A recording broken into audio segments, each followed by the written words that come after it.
Энэ хэрэг нь 2025 оны 8 сарын 22-ны өдөр гарсан бөгөөд камерын бичлэгт үлдсэн хамгийн утгагүй хүний амьд хүрсэн хэрэгт тооцогдох болсон юм. Хэргийн талаар одоо хүртэл интернет орчинд шууган дэгцээр байна. Бүх телевизийн мэдээллүүдээр ч энэ гэмт хэргийн талаар ярьж байна. Дэлхийн өнцөг болон бүрээс бичлэгийг үзсэн хүмүүс уур бухимдалд автаж алуурчинд хатуу шийтгэл оноох ёстой. Бүр цаашлаад цаазаар авах ялыг одоо түүнд оноовол яг таарна гэж үзэж байна. Энэ бол Ирина Зарускагийн түүх юм. За Ирина Украины Киев хотод төрж өссөн 23 настай залуухан бүсгүй байсан. Тэрээр Орос Украины дайнаас болж эх орноос өөрийн гэр бүлийнхнийхээ хамт дөрвөж 2022 онд Америкийн нэгдсэн улсад шинэ амьдрал эхлүүлэхээр ирсэн байна. Тэд хойд Каролина мужийн Чарлот хотод суурьшиж дайны улмаас алдагдсан аюулгүй байдал боломжоо энэ хотоос олж авна гэж итгэж найдаж байсан. Найзууд нь Иринаг ирч хүчтэй, өөдрөг үзэлтэй авиаслаг уран бүтээлч гэж тодорхойлсон байна. Чарлот хотод Ирина их хурдан дасан зохицож, шинэ ажил, шинэ хамт олонтой болж нийгэмд идэвхтэй оролцож байсан. Ирина Америкийн нэгдсэн улсад амьдралаа дахин босгохын тулд ихээхэн хичээж хөдөлмөрлөж байсан байдаг. Тэрээр 2025 оны 8 сар гэхэд Америкийн нэгдсэн улсад цагаачилж ирээд аль хэдийн 3 жил болсон байжээ. 2025 оны 8 сарын 22-ны тэр өдөр Иринагийн хувьд жирийн нэгэн өдөр шиг өнгөрсөн. Тэрээр 21 цаг 40 минутын үед East West өргөн чөлөөний буудлаас метронд суусан байна. Хяналтын камерын бичлэгт Ирина метронд ормогцоо ойролцоо суудал дээр сууж байгаа нь бичигдсэн байдаг. Тэрээр ажлаа тараад гэртээ харихаар явж байсан бололтой. Иринагийн эргэн тойронд хүмүүс метрон дотор энэ тэнд таран суудсан байсан. За ер нь жирийн л нэг нийтийн тээврийн уур амьсгал бүрдсэн орой байв. Гэвч Ирина хитгэн хормын дараа амиа харамсалтайгаар халтна гэдгийг мэдээгүй. Тэр суудалтаа суунгаа гар утсаа гүйлгэн харж жихвч зүүлсэн байдалтай байсан. Түүний яг арт талд сууж байсан улаан цамцтай эрэгтэй хүнийг Ирина огтхонч анзаараагүй байна. Энэ улаан цамцтай эрэгтэй Иринагаас өмнө нь метронд орж ирээ суудсан байсан бөгөөд түүний хяналтын камерын бичлэгээс ажиглахад тайван бус түгшсэн байдалтай харагдаж байсан. Гэрчүүдийн хэлснээр тэр хүн нилээд их сэтгэл нь хөдөлсөн, догдолсон байдалтай харагдаж байсан гэдгийг чинь Ирина үл таних улаан цамцтай эрэгтэйтэй үл ойлголцол байтугай хоорондоо тэд нэг ч үг солиогүй байна. Тухайн мөчөд аимшигт зүйл зохиох гэж байгааг анхааруулсан ямар ч шинж тэмдэг мэдэгдээгүй. Гэтэл хитгэн хормын дараа Иринагийн ард сууж байсан улаан цамцтай хүн халааснасаа эвхдэг хутга гаргаж ирээд хутгыг дэлгэж түр азансан байна. Дараа нь гинэт суудлаасаа босч ирээд Иринагийн хажуу талаас хоолоор нь 3 удаа хутгалжээ. Энэ бүхэн нүд ирэмхийн зур болж өнгөрсөн. Хамгийн аимшигтай нь алуурчин ямар ч шалтгаангүй мөрөөрөө явсан хүн рүү халтсан юм. Алуурчин Ирина 3 удаа хутгалсан. За Ирина айснаасаа болж цочролд орон хөдөлж чадахгүй алуурчин руу гайхсан байдалтай харсан. Тун удалгүй тэр газар унаж амиа алдсан байна. Энэ бүхэн хяналтын камерын бичлэгт маш тодор бичигдэн үлджээ. Метронд явсан хүмүүс зочирдон айсандаа болж хөдөлж чадахгүй байсан. Энэ бичлэг олон хүний дургуйсыг ихээр хүргэсэн байна. За Иринагийн ойр хавьд сууж явсан энэ хүмүүс Иринаг хутгалуулчаад байхад тийм ээ алуурчин тэр хэргийн газраас холдоод явцсан байхад Иринад огтхонч туслаагүй бөгөөд тийм хүний нэмжит сэтгэл хүн чанар гээчдвэл хаана байна? Хүмүүс яаж юм хуваа хичээсэн байж чадаж байна гэсэн шүүмжлэл интернет орчинд ихээр өрнөд байгаа юм аа. За камерын бичлэгт алуурчин Иринаг хутгалсны дараа юу ч болоогүй юм шиг тайван хаалга руу алхаж байгаа нь харагддаг. Тэрээр зугцсангүй, хийсэн үйлдэлтэй огтхонч сандарсангүй. Иринаг хутгалах үедээ тэр өөрийнхөө гарыг гимтээсэн бололтой хяналтын камерын бичлэгдээр түүний гарнаас цус гоожж байгаа нь тодорхой харагддаг. Дараагийн зогсоолд ирэхэд алуурчин цамцаа тайлан гарынхаа шархнаас гарч байгаа цусыг тогтоох гэж боож байгаа нь харагддаг. За алуурчин метроноос буусны дараа хүмүүс дөнгөжөл 911 рүү залгаж дуудлага өгсөн байна. Хамгийн хариу сүүлш нь Иринагийн ойролцоо сууж явсан зорчигчинд түүнд туслахын оронд зүгээр л тэндээс бушуухан зайлж тийм ээ дараагийн буудал дээр яарвчлан буусан байдаг. Үнэхээр аимшигтай. Дэлхийн ертөнцийн хаашаа хэргээд байна. За 22 цагийн үед цагдаа болон түргэн тусламжийн өртөөн дээр иржээ. Түргэн тусламжийн эмч Иринагийн судасны цохилт болон амьд байх ямар нэгэн шинж тэмдэг байгаа эсэхийг шалгасан.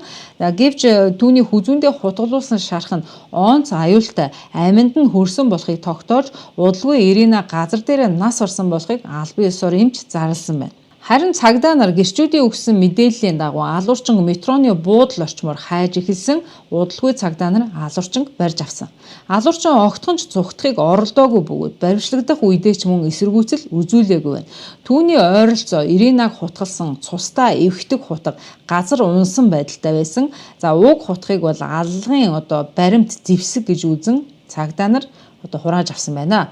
Хэдэн цагийн дараа мөрдөгчд Иринагийн амь насыг хөнөөсөн хэргийн бүх дүр зургийг бүрэн тайлж алуурчин бол 34 настай Де Карлос Браун Жуниор гэх хүн болохыг тогтоожээ.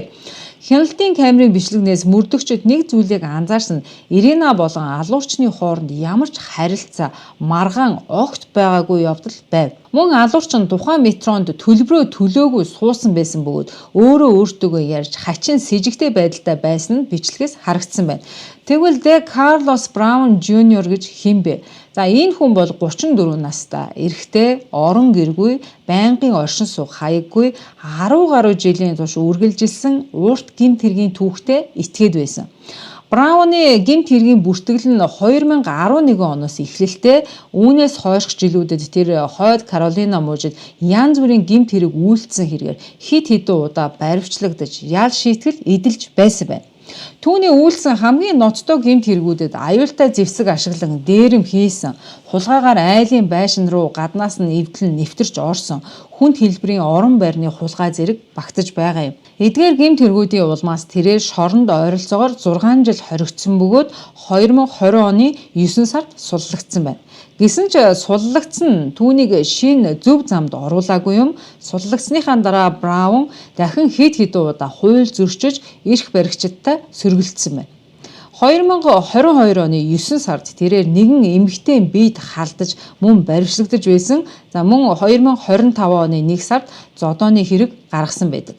Энэ хэрэгтэй холбоотой шүүхийн баримтаас харахад Браун сэтгцийн эрүүл мэндийн асуудалтай бөгөөд 911 руу хачирхалтай шалтгаанаар залгаж тусламж дуудсан байдаг. 911-ийн офицерууд түүний гэрт явж очиход тэрээр цагдаа нарт нэгэн хүн түүний биед орсон бөгөөд түүнд хизээ хоол идэх, яаж алхаж гიშгэх, юу ярихыг нь заадаг гэж ярьсан байна. Энэхүү хий юмд итгэсэн бодит бус мэдэгдэл нь Брауныг хий юм харж сонсдог сэтгцийн эмгэгтэй байх өндөр магадaltaйг илтгэж байгаа юм гэжээ. Хожимо Браун шизофрен сэтгцийн 2 туйлд эмгэгтэй гэж онцлогдсон байна. За түүний гэр бүлийнхэн болон ээж нь ярихдаа Браун сэтгцийн эрүүл мэндийн асуудалтайгаа удаан хугацаанд тэмцэж ирсэн бөгөөд түүнийг эмчлүүлэх гэж олон удаа оролдож байсан ч ер нь талаар болсон гэж ярьсан байдаг. 2025 оны 1 сард 911-ийн дуудлагыг буруугаар ашигласан хэрэгээр тэрээр мөн баривчлагдаж ингээд шүүхэд дуудагдсан байдаг. Харин 2025 оны 7 сард түүнийг өмгөөлж байсан улсаас томилогдсон өмгөөлөгч нь Брауныг шүүхийн процессд оролцох чадварт нь эргэлзэж байгаагаа илэрхийлсэн. За учир нь бол тэрээр сэтгц мэдрэлийн хувьд цоо ирүүл хүн бишээ гэж үзсэн байна. За шүүгч өмгөөлөгчийн энэ гаргасан саналыг хүлээн зөвшөөрсөн бөгөөд энэ Браун гэх этгээдэд сэтгцийн эрүүл мэндийн асуудлын шинжилгээ хийхийг шүүхийн сэтгцийн эмчид даалгасан байдаг. Гисэн хэдий ч Иринагийн аминд хүрсэн 2025 оны 8 сарын 22-ны өдөр болох үед уг сэтгцийн эрүүл мэндийн шинжилгээ ерөөсөө хийгдээгүй байсан. За уг этгээдийг эмчилгээнд ч хамруулаагүй байсан нь харамсалтай. Браун хий зүйл хардаг, сонсдог, түүндээ итгэдэг зэрэг сэтгцийн ноцтой асуудалтай байсан нь тодорхой байсан. За мөн гэмт хэрэг, хүчирхийллийн түүхтэй байсаар байтал хууль сахиулах байгууллагын түүнд ямар нэгэн арга хэмжээ авалгүйгээр гудамжинд сул чөлөөтөө явуулж байсан нь үнэхээр харамсалтай үр дагаварт хүргэжээ. Ийм нөхцөл байдал нь түүнийг алавдан эмчлүүлэх хангалттай шалтгаан байсан гэж мэргэжилтнүүд дүгнж байгаа юм. Хэрвээ Брауны гэр бүлийнхэн болон хууль сахиулгын түүнд сэтгцийн эрүүл мэндийн зохих эмчилгээ хийлгэж байсан бол тухайн орой алуурчин метронд сууж явахгүй байсан бөгөөд гим зэмгүй Украин залуухан бүсгүй амиа алдахгүй байх байсан гэж ярьж байна. За мөрдөгчд Браун болон Ирина хоёрын хооронд халдлага болохоос өмнө ямар нэгэн холбоо байгаагүй гэж тогтоосон. Тэдний хооронд өмнө нь тохиолдсон ямар нэгэн үйл явдал, нийгмийн сүлжээнд харилцсан түүх юу ч байгаагүй. Ерөнхийдөө нэг үгээр хэлбэл тэр хоёр хүн нэгнийгээ огт таньдаггүй, мэддэггүй байсан тогтоогдсон байна. Зарим хүмүүс уг хэргийг арьсангүйр ялгарлан гадуурхах үзлээс үүдэлтэй халдлага байсан гэж үзэж байна.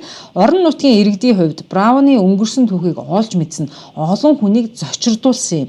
Мөн онцолж хэлэх нэг зүйл бол 2025 оны 9 сарын 2-нд халдлага болсны дараа нэгэн үйл явдал олонний дургуутслыг дахин хүргэсэн байдаг.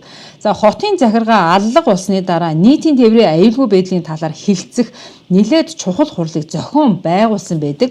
За гэвч энэ хурал эхлээд удаагүй байхад хурлыг төр зогсоож нэгэн ажилтны төрсөн өдрийг тэмдэглэж тэд бялуу хувааж идэх завсарлага авсан байгаа юм. За ингэснээр хотын удирдлагууд дөрвөгч бүсгүй хэрцгий аллагын талд огт тоомжиргүй хандсан бөгөөд нэгэн ажилтныхаа төрсөн өдрийг тэмдэглэхээр бялуу хуваана гэж завсарлага авна гэдэг бол үнэхээр хариуцлагагүй, үнэхээр үйл хойшилсан хандлага байна гэж олон нийт маш их дургуутслаа илэрхийлсэн. За бүр энэ бялууны зургийг бүр Твиттерт тавьж ингээд маш их тэр шүүмжилсэн нийтлэлүүд ихээрээ гарсан байт юм байна.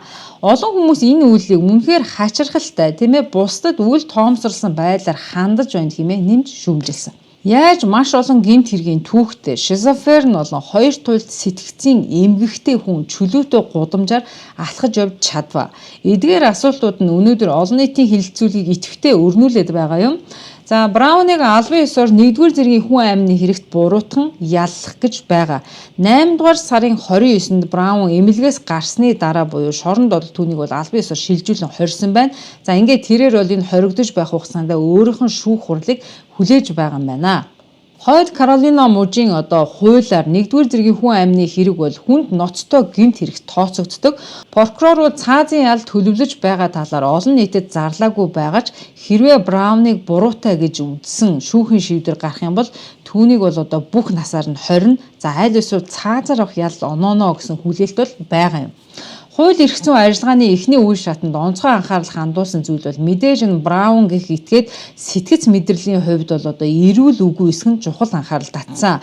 За ийм учраас шүүхээс түүний сэтгцийн эрүүл мэндийн асуудлыг тодорхойлохоор ажиллаж байгаа гэнэ. Шинжилгээний үр дүнд үндэслэн хэрвээ түүнийг шүүхийн процессд оролцох чадваргүй эрүүл бус гэж тогтоох юм бол тухайн хүнийг бол улсын сэтгцийн эмнэлэгт эмчилгээ хийлгэж эрүүл болсныхаа дараа шүүхийн процессд оролцуулах боломжтой болно юм байна. Иринагийн аллагын тухай мэдэн Чарлот хотын орон нутгийн иргэд төдийгүй Америкийн нэгдсэн улсын хэмжээнд гүн цочрол эмгэнэл дагуулсан юм. Ерөнхийлөгч Дональд Трамп хүртэл Иринагийн ар гэрт эмгэнэл илэрхийлж алуурчинд хатуу шийтгэл оноох болно гэдгээ хэлсэн. Иринагийн найзууд нь түүний гэр бүлд болон оршуулгын зардалтанд туслахад цаашлаад түүний шарилыг Украин руу авч явахад зориулан GoFundMe нэртэй хандивын хуудас нээжээ. Түүний шарилыг Украин руу авч явах нь маш өндөр өртөгтэй байгаа учраас ар гэрт нь үзүүлэх хүмүүнлэгийн хандивын тусламж маш чухал байгаа юм байна. Ямар ч гим хийгээгүй эмэгтэй мөрөөрөө сууж байхад нь ямар ч шалтгаангүйгээр түүний амийг санаанд оромгүй хэрцгий байдлаар хөнөөсөн нь үнэхээр сэтгэл шимшрэм байж боломгүй мэт санагдаж байгаа юм а. Ирина бол ирээдүгээ өөдрөг сайхнаар харж байсан. Тэсвэртэй, хатуужилтай, ирээдүгээ бүтээхийн төлөө хичээж, хөдөлмөрлөж явсан үзэсгэлэнтэй залуу бүсгүй байсан. За ингээ өнөөдрийн маань дугаар үгээр дуусч байна. Хүлээн авсан та бүхэндээ баярлалаа. Дараагийн дугаараар уулзлаа. Баяр та.